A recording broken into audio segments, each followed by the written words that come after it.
انت في زمن 2024، يعني مفيش صحاب.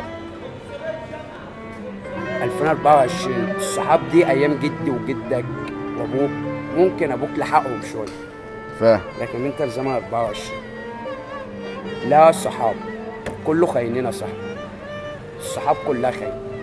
على فكره انت صدمتني، انا داخل معاك واكسبك. الصدمه دي الصراحه، انافقك لا ليا اصحاب بالهبل، ليا اخواتي وحبايبي، تعالى اما نهديهم ال 1000 جنيه هتشوف احضان وبوس. تعالى كده اقول له تعالى معايا يا عم نعمل سوا، تعالى واحده مسكينه نعمل لها اي حاجه، هيقول لك والله مشغول ورايا.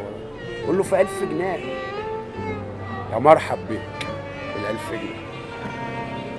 انت هو دي الزمن يا صاحبي. بس انا بفضل ربنا الحمد لله، انا ربنا رزقني بثلاثه اربعه كده نضاف. حوط عليهم. ما هو ده اللي محوط، انا بعمل كده. انا لازم احنا